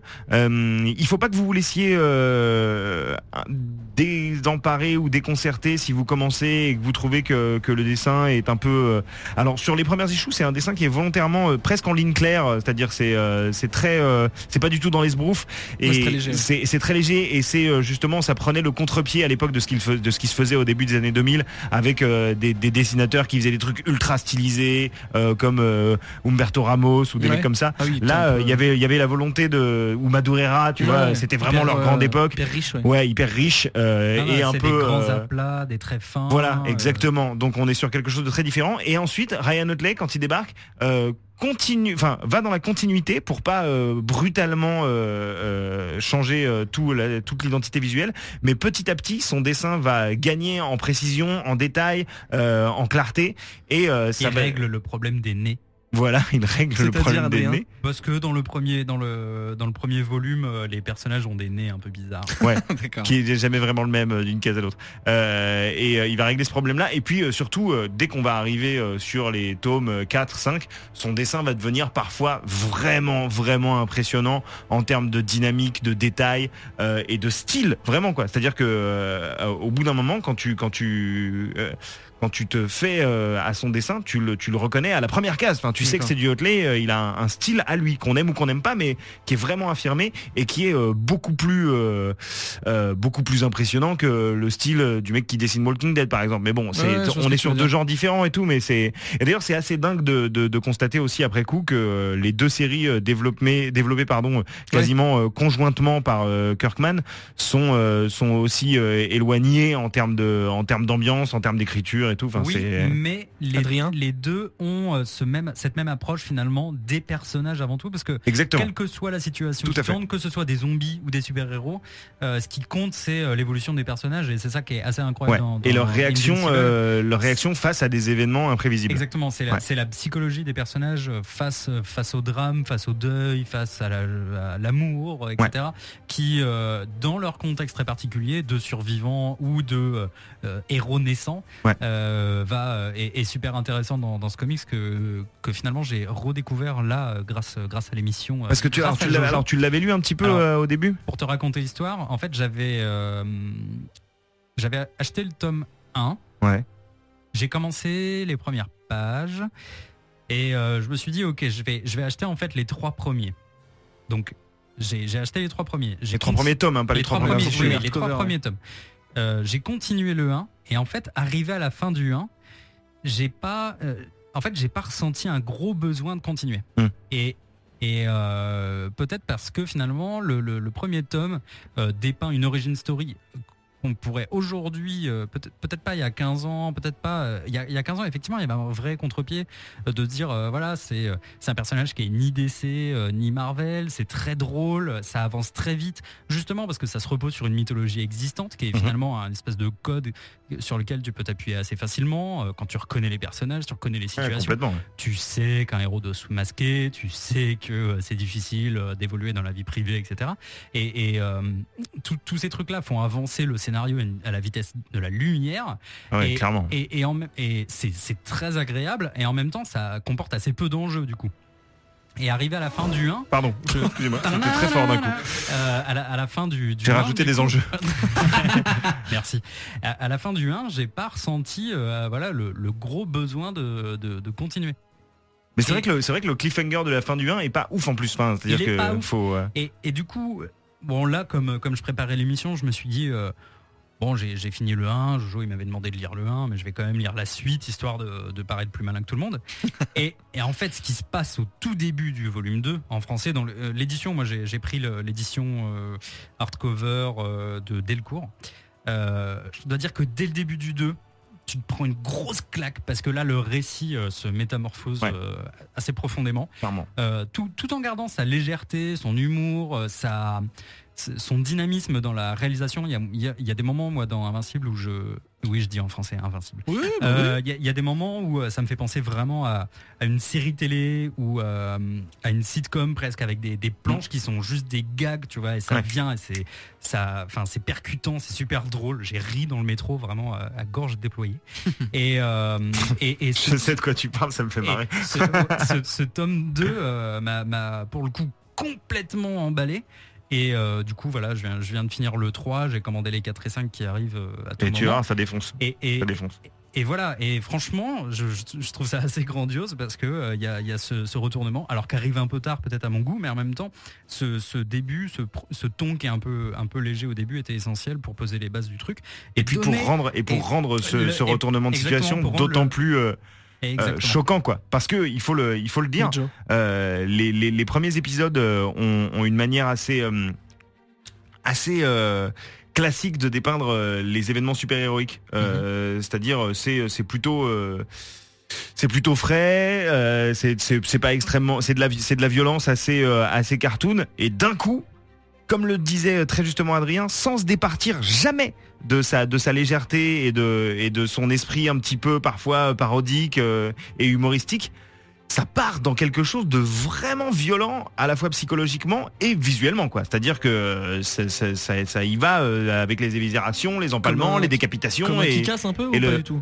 Ouais, mais en fait, dans Kick-Ass, je trouvais qu'il y avait un côté gratuit qui, moi, m'a toujours un peu dérangé dans Kick-Ass, c'est-à-dire que tu sens que c'est Millard qui fout du sang partout, pour faire du gore. Alors que là, en fait, ça vient se poser en contrepoint total de tout ce que t'as découvert au début, et en plus l'univers de Kick-Ass, même s'il y a de l'humour, c'est un univers très réalité, avec finalement un quotidien un peu ennuyeux, un peu sombre, dans lequel Kick-Ass va essayer de se sortir. Alors que en fait, on est clairement dans un univers très solaire dans Invincible. Et d'un coup, ces événements assez terrifiants viennent te bouleverser un petit peu les codes qui ont été établis, et du coup rendre la lecture vachement intense quand tu découvres tout ça pour la première fois, et même quand tu redécouvres, parce que moi ça faisait très longtemps que j'avais lu les premiers numéros, et du coup je me suis replongé dedans pour le focus, et j'ai trouvé que ça perdait vraiment pas de son impact, et que si tu lisais en plus le premier tome la deuxième lecture du premier tome, tu vois des petits trucs s'installer, des petits détails où tu te dis putain, j'aurais pu voir venir en fait ce truc, mais c'est juste que c'est fait de manière assez fine par Kirkman. Là on est en train de tourner autour du pot d'une intrigue qui a eu lieu il y a 14 ans. Ouais, on a sûrement le droit de le dire. En gros, les masques tombent, et un personnage... On peut spoiler sans spoiler. Un personnage que l'on pensait immaculé et extrêmement essentiel au récit va s'avérer en fait être le dernier des fils de pute, et un fils de pute ultra puissant, quoi. C'est comme si du jour au lendemain Superman devenait l'ennemi de la race humaine, quoi. Et que son fils, bah, c'est invincible, tu vois. Donc, je me demande bien qui ça peut être. Voilà.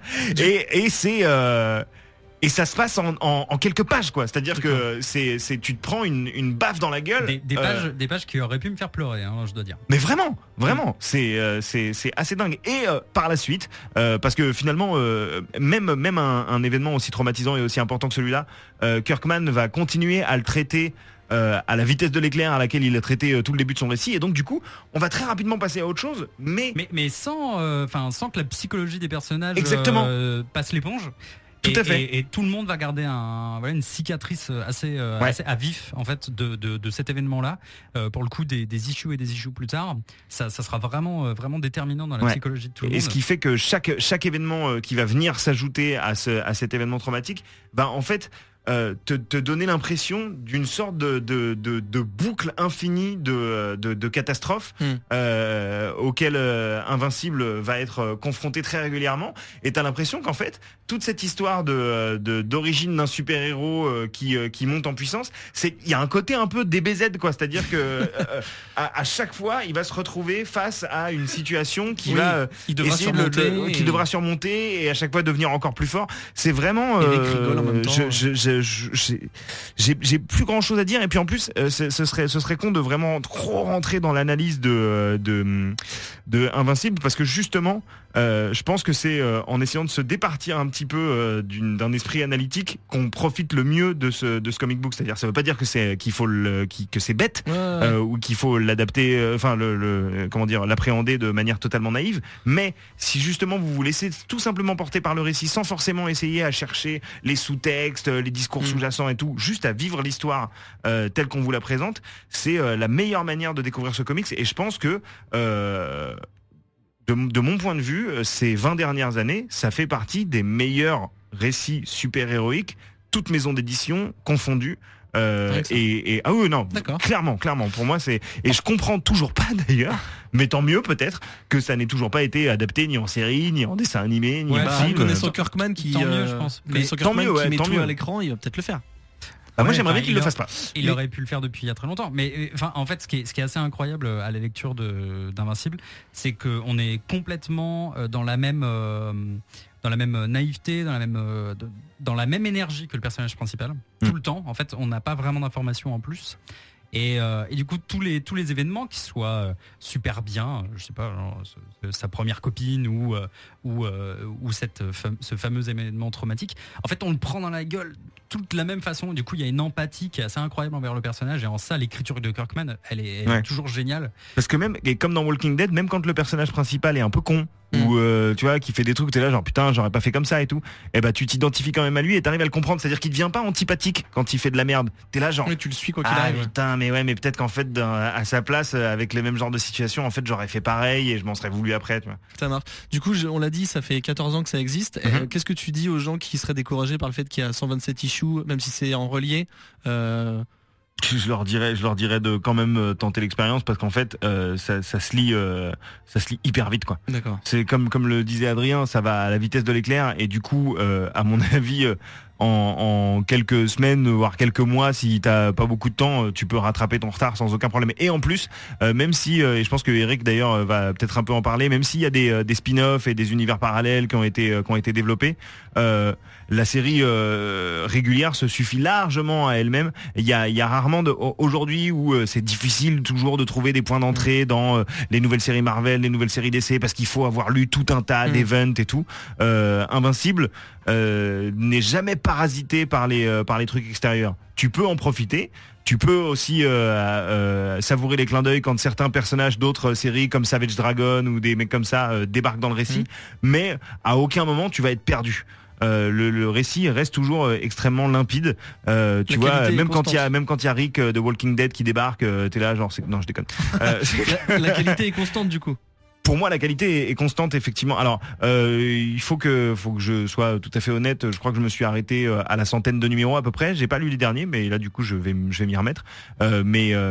Mais pour moi, il y a pas de baisse de qualité, quoi. Enfin, tu vois, au contraire, il y a eu des moments, même si j'adore cette série dans Walking Dead, où on s'est dit, là, ça avance plus trop. Là, c'est bon, il va falloir un petit peu remettre la machine en marche. Et c'est toujours une Walking Dead, tu vois, ça fonctionne un peu toujours sous forme de cycle, genre ça va pas bien du tout, il trouve un endroit, ça va mieux, puis finalement ça redéconne et tout.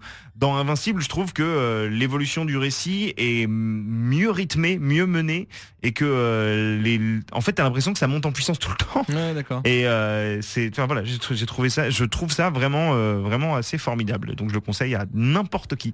Peut-être pas aux plus jeunes parce que contrairement à ce qu'on peut imaginer, dès le tome 2 ça commence à devenir assez violent.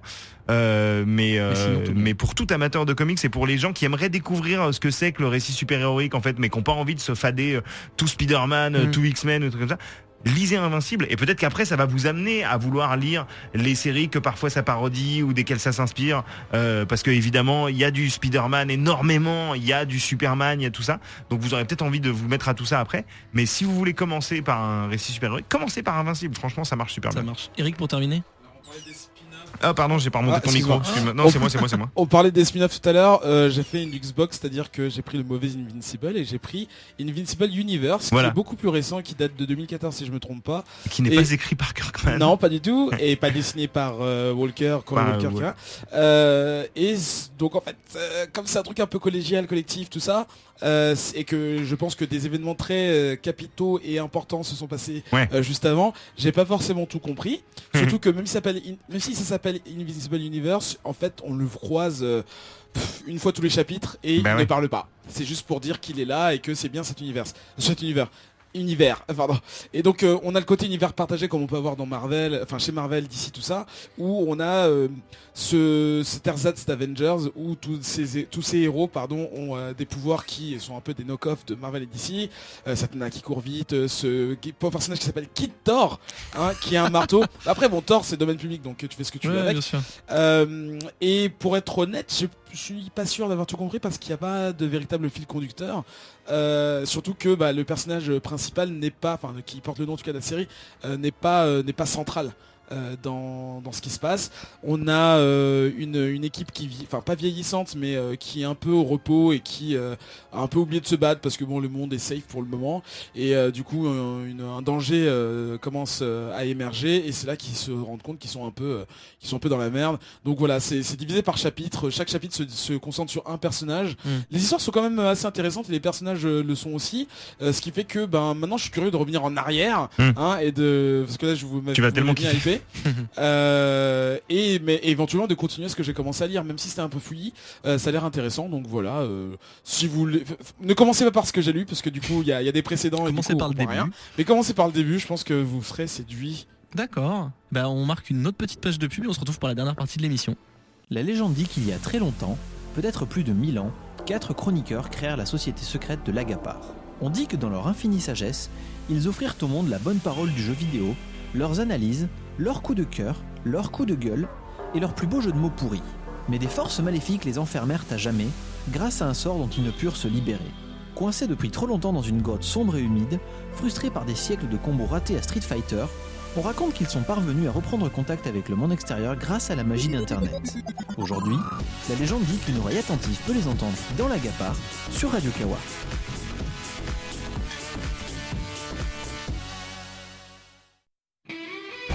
De retour pour le dessert de l'émission Hors les bulles où, comme son nom l'indique, on vous emmène dans les univers comics des autres médias ou supports.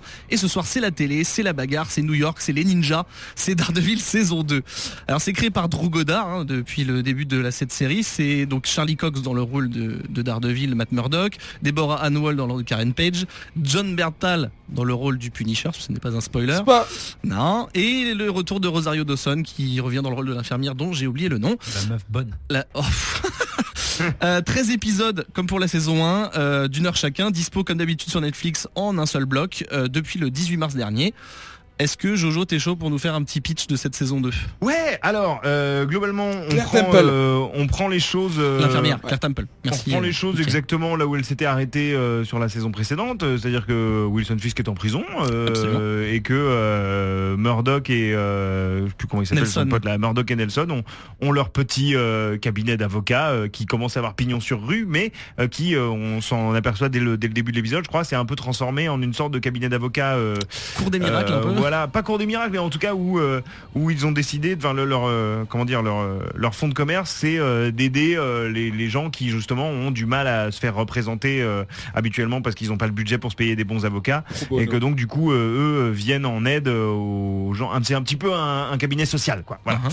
Mais du coup, effectivement, c'est un peu la cour des miracles parce que t'as des bikers qui se sont battus, t'as des nanas d'origine portoricaine qui sont délogées de chez elles. Enfin, c'est assez cool.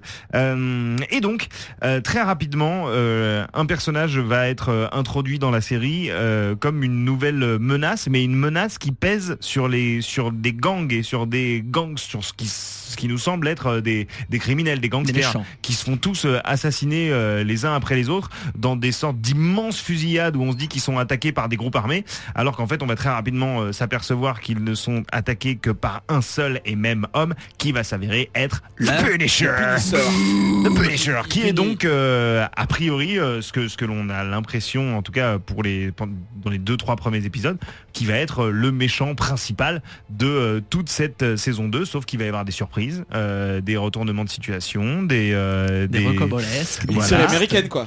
Une série américaine qui va finalement introduire d'autres personnages. Je pense que si vous avez vu les bandes annonces et tout, vous savez que Elektra n'est pas loin et qu'elle va débarquer également. Donc ça crée un récit avec des rythmes différents, avec des scènes c'est toujours aussi soigné dans la réalisation et la chorégraphie, par exemple, des scènes de bagarre, même si pour ma part j'ai trouvé que justement ça commençait à se répéter un peu et que les bagarres en ombre chinoise, on commence un petit peu à en avoir soupé dans cette putain de série. Il y en a tous les épisodes.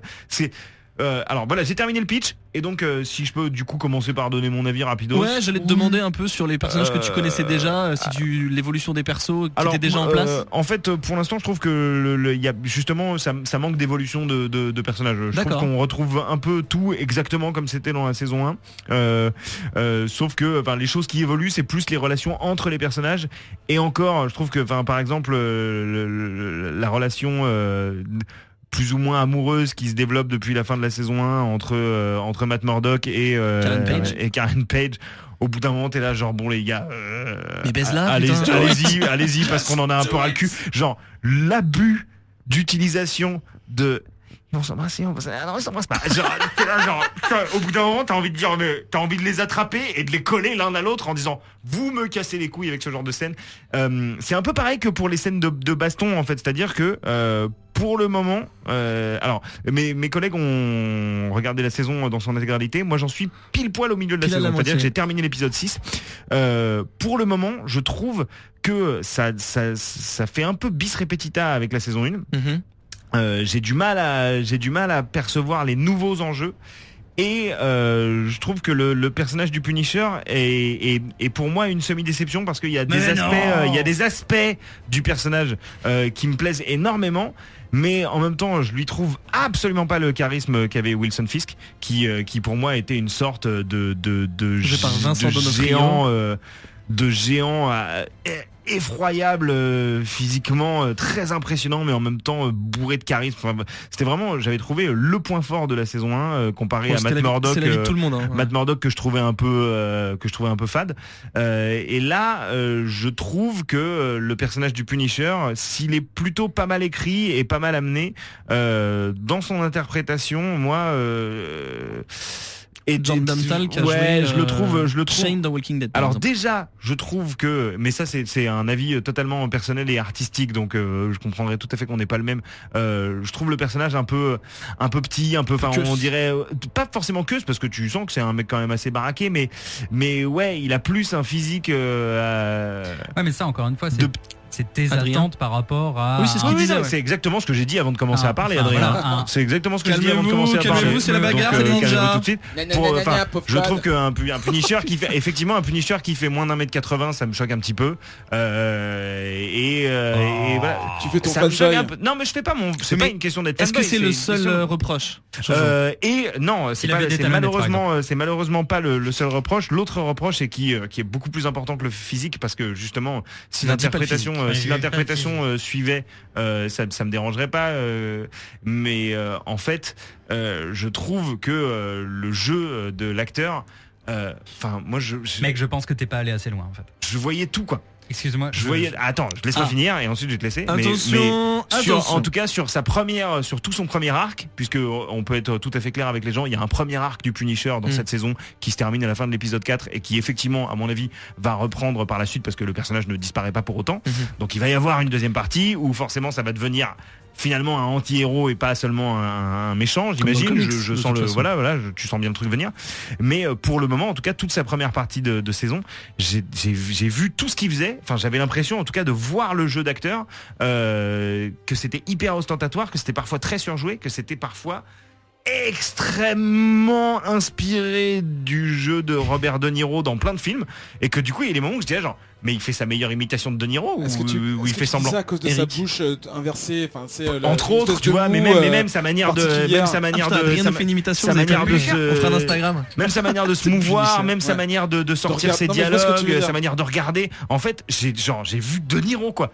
Et du coup, ça m'a un peu. C'est le New-Yorkais, c'est le New-Yorkais de base. Que Christian Clavier par exemple. Oui, effectivement, on est bien d'accord. Daredevil, c'est ok, Daredevil. Non mais il y a quand même dire on est bien d'accord, il y a pire comme FBU. Il y a pire comme inspiration que De Niro, mais en fait c'est quelque chose de tellement marqué pour moi, j'ai trouvé que ça me sortait du perso quoi. J'avais l'impression de voir Travis Bickle en mode Punisher. Mais c'est l'acteur, il a une gueule quoi, tu vois.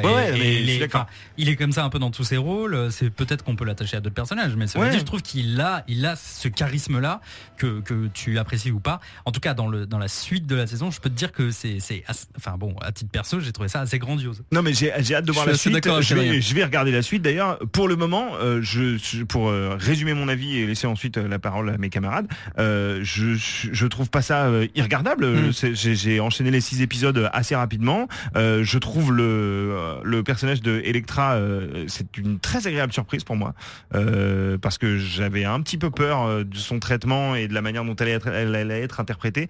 Et même si l'actrice en fait quand même un petit peu trop, je trouve fatale. Je trouve que ça passe bien en fait. Ça apporte un côté un peu comic book et pas comic book dark et gritty, et donc du coup ça me fait plaisir. Voilà, un peu pulp qui me plaît bien. Donc je trouve ça un peu trop similaire à la saison 1, mais sans l'impact que la saison 1 avait eu, parce que justement c'était la première saison qu'on s'est un peu pris le truc dans la gueule. Là je trouve qu'il y a beaucoup d'artifices qui sont réutilisés, particulièrement sur les scènes de baston, et que du coup je commence un peu à être moins surpris, même si il faut le reconnaître, tout en étant un peu répétitive. Il y en a certaines qui sont, en termes de chorégraphie et de réalisation, je pense au fight dans les escaliers avec le gang de bikers. C'est assez ébouriffant techniquement quoi. Pour la petite histoire, t'es là genre wow. Pour la petite histoire, c'est le clin d'œil à la scène du couloir de la saison 1. Alors, la surenchère à comment on pourrait faire pour. Alors justement, attendez, je prends la parole depuis tout à l'heure. Excusez-moi. Ika qui a une crampe à la main parce qu'il lève le doigt. Cette scène pour moi c'était l'épitome de les mecs, on n'a pas d'idée, on fait quoi, on reprend exactement ce qu'on fait derrière. Cette scène, non seulement c'était pas un plan séquence comme dans la saison 1, c'était un truc, en plus c'était mal fait. ça se voit que c'est pas un plan séquence. Mais je veux dire, tu peux j'ai faire quand même un trouvé truc ça cool, cool. sympathique, que ce soit au niveau des arts martiaux ou juste même de la tension de ce qui se passe. Le mec il était à 2 doigts de mourir. Adrien pète un câble. Mais non, enfin je veux dire, là pour le coup, si ça avait été la saison 1 et qu'on avait vu ça et que ça avait pas été un plan séquence comme ça, j'aurais été extrêmement impressionné. Seulement vu la fraîcheur du truc, la saison 1 c'était l'année dernière, ils auraient fait ça en saison 4 ou je sais pas si ça dure si longtemps. Là j'aurais été ça aurait été appréciable, excusez-moi je bégaye un peu.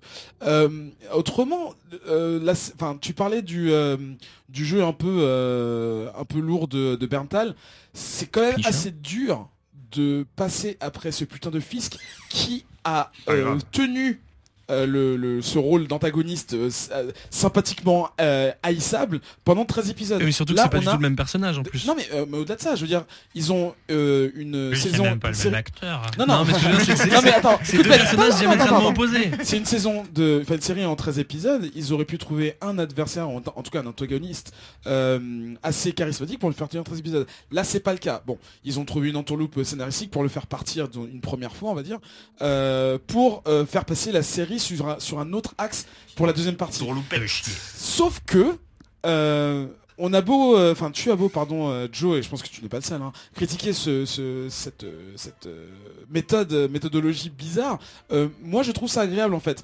S'ils avaient fait exactement comme la saison 1, c'est-à-dire exactement prendre un antagoniste pour le tenir pendant 3 épisodes, moi ça m'aurait cassé les couilles. Parce que j'aurais vu le Moi, même c'est schéma. pas ça qui m'a gêné. On avait l'impression que c'était ça qui me gênait. Moi c'est comme ça que j'ai compris. Ah non, Enfin, compris. moi, ça m'a pas gêné que... Que c'est séparé. Ah non, pas du tout. Pas du tout, ça m'a pas gêné. Moi, ce qui m'a gêné, c'est que je trouve que l'interprétation du personnage, pour moi, n'est pas à la hauteur du personnage. C'est ça Alors qui me... moi, encore une fois, mais Enfin, c'est tu vois, parce que moi, je en suis fait, noob. le truc, c'est que de Punisher, j'ai envie de me retrouver devant lui et de faire... Oh putain, c'est la montagne dans Game of Thrones, quoi, tu vois. Ouais. C'est le mec, genre, tu veux absolument pas le croiser Mais dans la rue. au-delà du physique, si je peux donner mon avis 2 secondes, au-delà du physique, Non, mais tu même- vois quand même que y a dans pas la que le psyché, physique, il est y a hyper le dangereux, truc. quoi. Ouais, Enfin, mais psychologiquement, en fait- il fait flipper quand même. Ouais, mais en fait, je le trouve surligné, quoi. T'as Ouais. l'impression que c'est vraiment surligné au marqueur jaune fluo. Mais toute la Homme série danger. est surlignée. Mais En ouais, fait, mais enfin, c'est- toute la c'est- saison. Il En fait, pourrait pas le voir. moi, c'est vraiment ma principale. J'aime énormément de choses dans cette saison. Mais hein, moi aussi, soyons hein. très clairs. Moi aussi, hein. Il y a Soyons plein de très trucs que clairs, je trouve très parce que cool. hein. Je voudrais pas que nos auditeurs pensent que j'ai pas aimé. J'ai trouvé ça vraiment excessivement bien écrit, surtout la première partie de la série. Moi, j'ai beaucoup aimé le Punisher, toujours la réal et la photo qui est incroyable, l'écriture Ça. des personnages, notamment de Karen Page, Oui. une vraie évolution Grosse de personnage surprise. justement sur elle, qui est vraiment bien, quitte à du coup avoir mis Foggy en retrait. Et ça, c'est une petite bémol pour moi.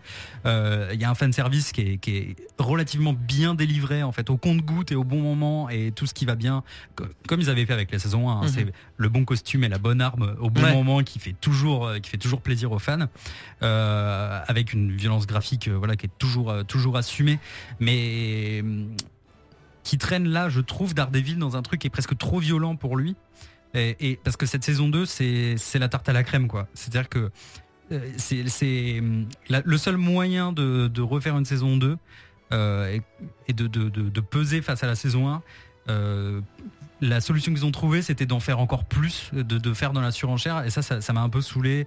Les trop de chorégraphie, trop d'écriture, trop d'effets de réal, dont ces fameux 2-3 scènes qui font appel aux plans séquences de la saison 1, qui du coup sont à mon avis pas à la hauteur, ne serait-ce qu'en termes de fraîcheur, hein. Après il y a un problème de réalisation technique, mais même je trouve qu'on perd la fraîcheur, et ça, on peut pas leur en vouloir, mais je pense qu'il fallait faire vraiment autrement que cette Parce que c'est un clin d'œil raté, en fait. que cette course à la baston, effectivement comme disait Joe, de course de baston en ombre chinoise, un peu relou.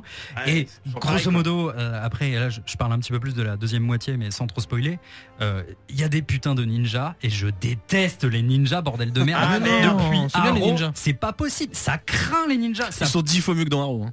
Franchement, Bah, les ninjas, en quoi quand ils sont c'est mieux bien, que dans- ça défonce. Pour moi, c'est Sans le spoil, non, je les c'est ai nul. trouvés super C'est genre, cool. ouais, Pour moi, trop c'est le bien. Foot Clan, des Tortues Ninja pour moi, et ça défonce. Bah, en fait, c'est du Genre, ils seront toujours c'est là du et mob. En fait, c'est juste un vieux mob que tu niques en un truc. Ils sont pleins, ils Bah, ils lancent sont des pleins. flèches, mais ils parlent pas, et ils ont juste une espèce d'idéologie d'assassin. C'est pour moi, tu vois, C'est de la chair à canon. C'est de la chair à Bah canon. oui, mais c'est pas un méchant. c'est leur rôle. En fait, le problème, c'est que dans cette saison, il y a pas de méchant. Je suis d'accord. Enfin, Il y a pas de méchant. En fait, on a Daredevil, qui est une espèce de héros qui passe toute sa saison à se demander s'il faut tuer ou pas, s'il faut être tout seul ou pas. Et ça, c'est sur chaque épisode. Ah non, il fait autre chose. Parfois, tous les épisodes quasiment commencent par lui sur son canapé ou quelqu'un sur son canapé qui a besoin de soins. Vraiment, genre, c'est bon. Canap saison 2. Non mais c'est un peu Friends, quoi. Tu vois, il y a un moment canapé dans C'est à Daredevil. New York, c'est bon. Il y a toujours, C'est voilà, Central c'est Perk. le Central Perk, quoi, voilà. Et à côté de ça, ben, finalement, il n'y a pas de méchant. Alors dans Wonder Woman Earth One, il n'y a pas de méchant, mais ça passe nickel. Et ben là, il n'y a pas de méchant. C'est un peu un problème. En fait, il n'y a que des anti-héros, des sidekicks. Et un héros qui finalement du coup n'a pas d'air. En fait, il a pas de raison d'exister, si ce n'est de sombrer dans une espèce de questionnement métaphysique. Moi, Elektra, j'ai jamais réussi à accrocher au personnage. Ça a rendu une saison, je dois dire, pas pénible, mais presque à regarder, quoi. J'ai pas aimé non plus le perso. J'ai eu un peu de mal en fait à regarder cette saison. Ça a été un peu compliqué pour moi. Il y a énormément de choses que j'aime, mais en fait finalement là, ce que j'exprime surtout, c'est ma déception face à la saison 1. Enfin, en parallèle en miroir à la saison 1. Mais c'est une très bonne série, mais avec beaucoup de Beaucoup de déception. Je donne mon avis rapide avant de laisser Eric terminer ce hors les bulles. En fait, j'ai adoré cette saison, moins que la précédente, je suis d'accord avec Adrien. Et même s'il se passe des tonnes de trucs vraiment sympas, je trouve que elle a le même défaut que la saison 1, c'est-à-dire que si on considère que le Punisher est le méchant, parce qu'effectivement tu l'as dit, il n'y a pas vraiment de méchant, mais donc on va dire que l'antagoniste, qui est le plus présent à l'écran, en termes de présence, pas en termes de temps, hein, en termes de charisme, nombre, c'est les ninjas, parce qu'ils sont à peu près 1000. En termes de charisme, celui qui pour moi dégage, j'ai adoré le Punisher, donc je trouve qu'il crève l'écran, et du coup, pareil que dans la saison 1, Fisk, le caïd, en fait, il volait la vedette à Daredevil. Là, c'est pareil. Donc pour moi, si on peut considérer ça comme un défaut, c'est que le héros est effacé par les méchants. C'est bien, c'est pas bien, mais en tout cas, perso, j'ai trouvé que Punisher était dingue. Et là, si vous nous avez suivi sur Twitter, si vous nous suivez sur Twitter, si vous ne le faites pas, faites-le. Vous avez vu qu'il y a une série solo de Punisher qui est prévue sur Netflix, et je trouve que c'est cool. Eric. Adrien vient de roter. Et mais même pas en plus. Et qu'est-ce que je veux dire? Non, tu disais. En fait, je suis pas tout à fait d'accord avec toi. Très rapidement, Ben, tu disais que Fisk avait volé sa superbe à Charlie Cox. Je trouve que les deux étaient assez équilibrés finalement. Je trouvais que, évidemment Charlie Cox c'est je vais pas dire un nouveau venu, il a un peu de films, de séries derrière lui, même si c'est pas forcément les bien, mais il tient le coup, ok. Tu m'entends? Non, alors que dans la saison 2 déjà la multiplication donc d'anti-héros sidekicks que vous voulez le fait sombrer dans il est plus important en fait, je reprends un peu ce que dit Adrien, et le charisme de Punisher, c'est pas tant qu'il soit effrayant, tout ça qui fait que Charlie Cox devient inintéressant, c'est vraiment son écriture, il part dans la morosité, il ne prend plus action, et même de toute façon on parlait de Karen Page également tout à l'heure, c'est elle qui prend les devants, même les déboires de Foggy c'est beaucoup plus intéressant que les larmes de Charlie Cox, de Daredevil, et s'il y a une saison 3 j'espère que lui il sera pas dedans quoi. Je préfère les sidekicks, je préfère les personnages secondaires, les super gentils méchants héros, ce genre de choses. Ou alors qu'ils finissent par avoir un traitement efficace. Ou qu'on lui rende plutôt que de le mettre dedans, genre juste de toute façon il voit. Oui, c'est vrai. Faut arrêter de nous mentir. Il voit très bien. Un peu de gueule, le mec il voit tout quoi. Mais ce que je veux dire c'est que ce serait bien de commencer à bien écrire le personnage principal de cette série au bout d'un moment quand même. Et ensuite de construire les méchants autour de lui. Oh t'es dur. Oui mais j'exagère effectivement. Non mais c'est vrai qu'on a cette impression. Il faut bien reconnaître qu'il y a plein de moments, à part quand il se bat où effectivement il se tape bien, c'est Daredevil. Il y a quand même plein de moments où c'est un peu le témoin de tout ce qui se passe. Même l'évolution, pour l'instant j'en suis qu'à l'épisode 6, hein. Mais genre, lui il est jamais là. Et du coup quand il revient il est là genre vous avez fait ça, ok super. Et genre en fait mec tout le monde fait tout à part de se battre quoi, le seul truc que tu fais c'est de battre. Même c'est justement en fait c'est parce que la saison sert un petit peu à prouver à Daredevil que peut-être sa méthode n'est pas la bonne. Et tous les personnages sont là au service de ça. Puis il est dans sa façon. Il est malin comme un singe. C'est la fin de cette émission. Merci à vous de nous avoir écoutés. Je vous rappelle que vous pouvez retrouver cet épisode et tous les autres gratosement sur le site de Radio Kawa ainsi que sur iTunes. N'hésite pas comme adverbe.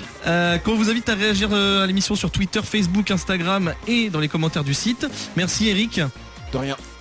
T'as passé une bonne émission ou pas? C'était cool, c'est un peu bizarre de pas parler. Bah si t'as parlé. Non mais j'aime bien tu t'étais trompé pour le focus, c'est pour ça que t'as pas beaucoup parlé. Merci Adrien avec pour cette belle émission. Avec un grand plaisir. Grand comment à peu près? Tu vois Punisher. Grand comme quelle version? Merci à Jojo pour l'émission et pour la réal aussi également. Ravi. Un mini-mot sur Civil War qui est sorti mercredi dernier. Ceux qui l'ont vu, Arthur et les mini-mots. En un mot, votre avis? On en parlera plus tard, mais Adrien. J'eus aimé un waouh. Mais non. Il faut que je le revoie parce que il faut que je me fasse une idée. Je suis vraiment pas sûr de ce que j'ai vu. Je suis pas sûr d'apprécier. Avec Jojo, je suis pas sûr d'apprécier. Je suis pas sûr de détester. Voilà. Moi je l'ai pas vu donc pas encore. Je ne l'ai pas encore vu. La prochaine fois je pourrais vous donner un avis succinct. D'accord, en tout cas, on vous en parle dans l'émission 46 dans 15 jours, notamment avec des Captain Marvel et des Shield de Hickman et plein d'autres surprises au rendez-vous. Lisez des comics, sortez couverts et à dans 15 jours. Et puis petit hommage à Prince. Allez, on se fait un petit plaisir. Gentlemen, let's broaden our minds. Lawrence?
Martin Luther King in town.